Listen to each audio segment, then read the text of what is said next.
n'est pas. Oui.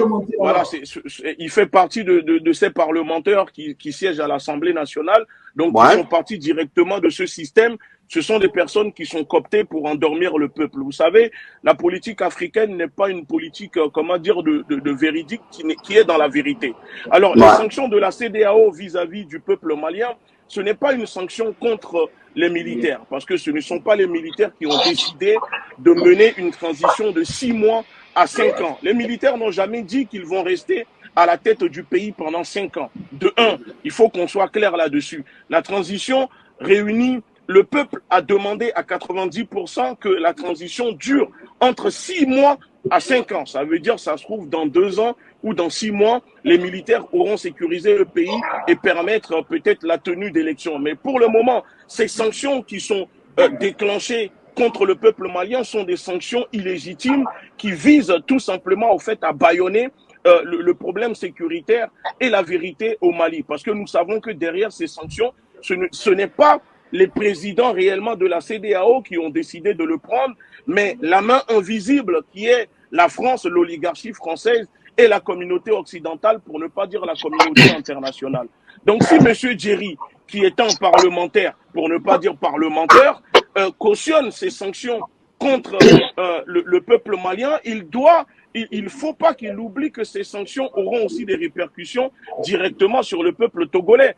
Par exemple, moi je ne suis pas parlementaire, mais je défends par exemple les paysans, les cultivateurs, les agriculteurs, ceux qui produisent au Togo et qui ont des échanges au niveau commercial avec le Mali seront aussi impactés parce que ces blocus ne concernent pas que le Mali. Donc, se réjouir de voir ce peuple subir des sanctions illégitimes d'une organisation corrompue néo-féodale comme la CEDEAO, moi, cela me paraît quand même un peu saugrenu venant de sa part. Le déploiement de ces vagues en 2013 a été fait avec l'appui logistique de la Russie. C'est tout ce que je voulais dire. Merci beaucoup. Alors Monsieur Gounti, oui, vous souhaitez réagir rapidement? Exactement. Rapidement, oui, s'il vous plaît. Bon, visiblement, je vois que notre cher Monsieur Djeri, malgré toute l'équipe autour de vous payée par l'argent du contribuable togolais, vous maîtrisez mal votre dossier. Alors, vous avez parlé en disant que Goïta n'a qu'à se retirer en tant que militaire et se présenter aux élections présidentielles. Ça prouve la main. Non, mais attendez, parce que vous l'avez même écrit aussi sur votre Facebook.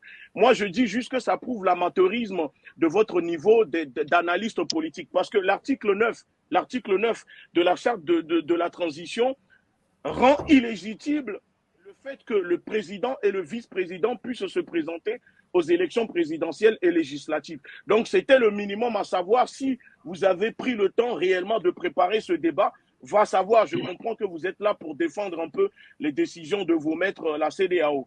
Ensuite, moi, ce que je vais dire, vous parlez beaucoup, mais vous n'apportez rien de concret.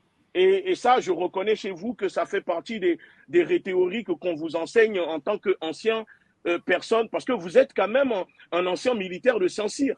Et vous avez prêté serment, vous avez prêté obédience à servir la France, même si demain la France rentrait en guerre contre le Togo, en tant qu'ancien de Saint-Cyr, vous êtes censé soutenir la France. Donc, je comprends bien que pour une personne qui vise peut-être prochainement une carrière présidentielle, peut-être en réalité, au fond de vous, votre rêve caché, c'est peut-être de dégager votre président et prendre sa place. Mais ça n'engage que vous.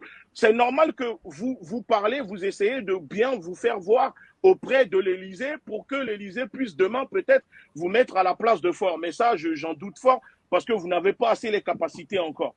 Ensuite, quand vous parlez des accords de la CEDEAO disant que l'armée française est partie au Mali, dans les accords qui permettaient à la CEDEAO ou que ce soit à la France d'intervenir, dans ces accords, ça ne leur donnait pas le droit d'intervenir au sol. Ça, il faut le dire au peuple parce qu'encore une fois, vous maîtrisez mal votre dossier. L'armée française n'avait pas le droit et n'a pas le droit d'intervenir au sol. L'armée française a fait un forcing. Et maintenant, vous dites qu'ils sont là pour protéger le peuple malien. Il y a une pétition réunissant plus d'1 million, presque 2 millions signés par le peuple malien demandant le départ des troupes françaises du territoire des terres maliennes. Alors, si l'armée française est là pour défendre, pour protéger le peuple malien s'exprime depuis des années en disant « on ne veut plus de vos armées sur nos terres ». Pourquoi la France ne quitte pas le Mali? Est-ce que défendre quelqu'un, c'est forcé? Défendre quelqu'un, ce n'est pas forcé. Si je viens dans votre maison, je vous appelle à l'aide, vous venez m'aider, il n'y a pas de souci, mais ensuite je vous dis, quittez ma maison, vous allez me dire non, je suis là, je vais continuer à te défendre, tu n'as pas à me dire si je dois quitter ou pas. Monsieur Djeri, soyez honnête. À un moment, ne venez pas ici pour insulter notre honnêteté intellectuelle. Peut-être que nous, on n'est pas sorti de Saint-Cyr, on n'a pas été formaté par Saint-Cyr, mais je suis un autodidacte formé par la rue, un ancien villageois qui aujourd'hui arrive à comprendre les choses et analyser le monde dans sa réalité, dans sa globalité. Parce que ce qui vous manque à vous, les politiques africains, c'est l'expertise au niveau de la géopolitique et de la géostratégie. Parce que quand je vous écoute, je reconnais là le nullisme des politiques africains qui sont là juste pour endormir, qui ne servent à rien. Parce que vous, en tant que défenseur, en tant qu'élu, parce que vous avez parlé